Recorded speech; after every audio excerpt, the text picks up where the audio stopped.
और यही राज बाड़े जेकर नाम दुनिया भर में सबसे ऊपर बावे। अरे वही राज बाड़े जेकर नाम दुनिया भर में सबसे ऊपर बाड़े। आज वही राज पिछड़ा हो गइल। का हो भैया का हो गइल, का हो भैया तू का हो गइल। तो hello everyone, welcome to our Spark education. आज आप लोगों के लिए बताने वाले हैं कि जो मेरा राज्य है बिहार, वो सर पिछड़ा क्यों हो गया। जो सर पहले के सर 1869-70 में जो एक अर्थशास्त्री थे वो बताए थे कि बिहार भारत में सबसे टॉप 1 नंबर में आया करता था, विकसित राज्य हुआ करता था। तो आज क्या नौबत आ गया, क्या परेशानी हो गया, जो बिहार टॉप के बजाय क्या हो गया, टॉप के बजाय बिहार भारत के सबसे पिछड़े राज्य में टॉप हो गया। ये बताइए, जो भारत में सबसे नंबर टॉप 1 में हुआ करता था, आज वही राज्य टॉप नीचे के नंबर पीछे आ चुका है। क्या हो गया, तो आज उसी के बारे में डिस्कशन करेंगे। ये आपके सर जानना बहुत इम्पोर्टेंट है, नहीं जानिएगा तो सर आज आप भी मूर्ख होते चलिएगा और आने वाली जो आपकी संतति होगी, आने वाली पीढ़ी होगी, वो भी सर और पिछड़ा होते जाएगा मेरा बिहार। तो यदि आप मेरे चैनल को सब्सक्राइब नहीं किए हैं तो मत कीजिए, पहले वीडियो को पूरा देख लीजिए, लाइक नहीं कीजिए, शेयर नहीं कीजिए। हाँ, लेकिन शेयर कीजिएगा क्या, ताकि उसको पता चल जाए। लेकिन सर बातों को पूरा सुनिएगा। 10 मिनट आपके पास समय है, मोबाइल को रखिए, हेडफोन लगाइए या हेडफोन नहीं भी लगाइए, माता बहन दादा दादी अपने माँ पिता के साथ भी सुन सकते हैं। ये को सुनना बहुत इम्पोर्टेंट है, ठीक है।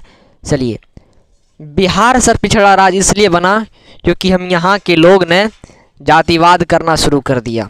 हम जानते हैं कि सर बिहार में जो नेता जो है वो जातिवाद करता है, परिवारवाद करता है। पढ़े होंगे 10th क्लास में, जातिवाद किसे कहते हैं, परिवारवाद किसे कहते हैं, वंशवाद किसे कहते हैं। तो सबसे पहले आपको समझना कि जो भारत में था वो सर भारत में पहले के ज़माने में सर पहले राजतंत्र हुआ करता था और अभी क्या है, लोकतंत्र। तो राजतंत्र यह माने कि मतलब कि पहले राजा हुआ करता था और राजा के पास मंत्री हुआ करते थे और मंत्री जो डिसीजन लेते थे, राजा कहते थे कि आप लोग डिसीजन लीजिए। तो मंत्री जैसे डिसीजन लिया कि हाँ, तो राजा कहते थे ठीक है हाँ। यहाँ आदमी यानी कि आम आदमी को कोई अधिकार नहीं था कि ये नहीं होगा या होगा। एक प्रकार समझ लीजिए कि सर आप आम आदमी हैं और राजा के सर आप कुछ नहीं हैं, तो आप कुछ भी आवाज़ उठा लीजिए, आपको दबा लिया जाता था। और आज यही था और आज का भी प्रेजेंट टाइम में लोकतंत्र है। यानी कि सर हम कोई नेता खड़ा हो गया, हम ही बीच में कोई खड़ा हो गया, हम इसको मतदान करेंगे या वोट देंगे तो वो सर क्या बनता है, नेता बनता है, मंत्री बनता है। मंत्री हटाइए, नेता बनता है, ठीक है। तो लेकिन हम जानते हैं कि सर राजतंत्र से अच्छा लोकतंत्र है, क्योंकि यहाँ सर जनता का अधिकार, जनता के द्वारा चलाएगी शासन व्यवस्था है। लेकिन सर फिर भी मेरा राज्य पिछड़ा क्यों हो गया, और ख़ास करके बिहार। हम लोग किताबों में पढ़ा करते हैं कि सर मेरा सबसे पिछड़ा राज्य कौन है, तो सर ऑब्जेक्टिव में आता है, ऑप्शन रहता है उत्तर प्रदेश, फिर रहता है कर्नाटक और लास्ट में रहता है बिहार, ऑप्शन रहता है डी, कोई नहीं। तो हम लोग टिक किसको मारते हैं, अपना राज्य होते हुए भी सर टिक मारना पड़ता है, क्योंकि सर 1 नंबर मिलेगा तो बिहार को टिक मारना पड़ता है। क्यों, तो यहाँ आपका सिर्फ एक ही गलती है कि मेन गलती सर आपका है। जिस वक्त सर चुनाव होता है या वोट होता है तो सर आप क्या कहते हैं कि ये हमारी जाति के बा, हम उसी के वोट देंगे। यानी कि सर कि हम जाति का नाम नहीं लेंगे यहाँ, क्योंकि सर बहुत यहाँ लड़के पढ़ते हैं, ठीक है।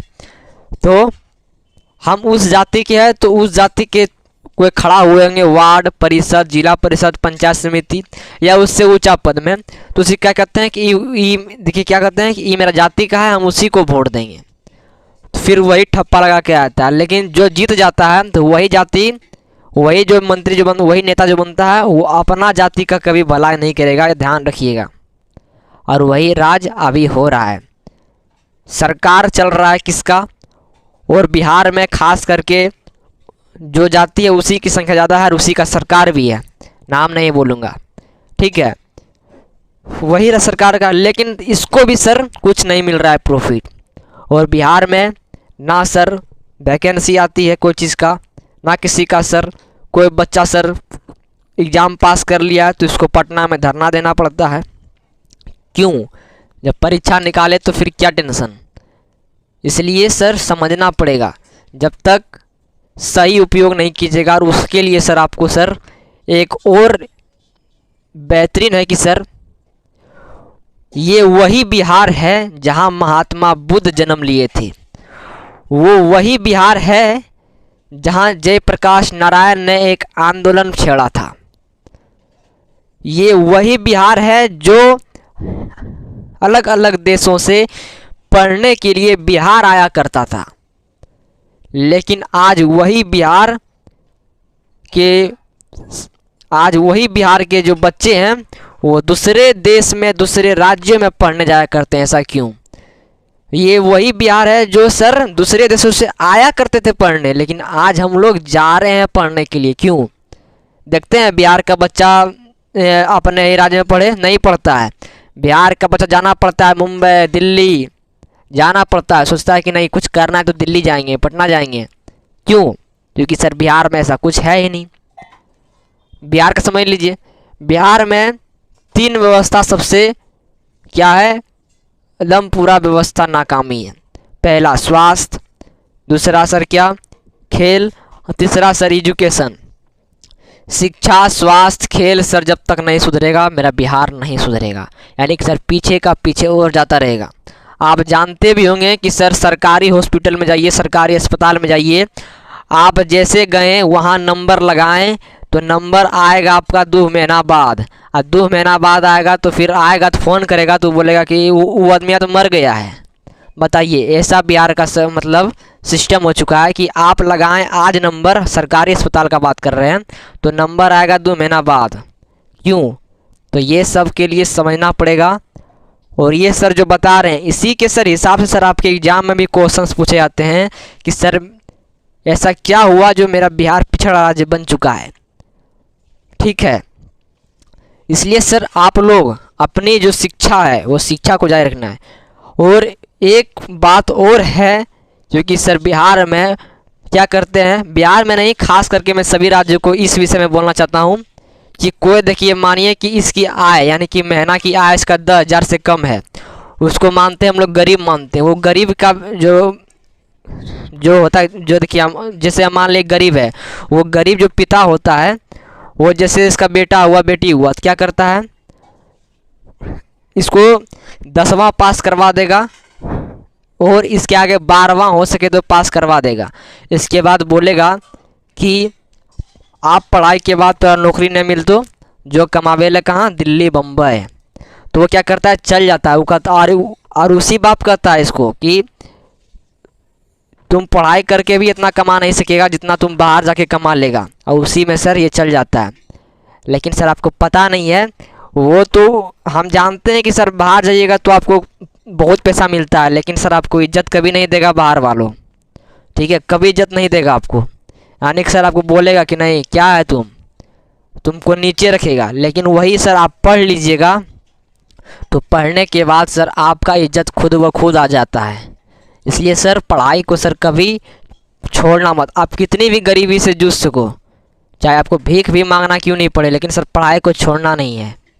क्योंकि सर एक बात मैंने बताया था कि education is the most powerful weapon you can change the world, यानी कि शिक्षा वही हथियार है, ऐसा हथियार है कि जो सर आप इसको आजमाइएगा तो सर अब दुनिया को बदल के आप रख सकते हैं।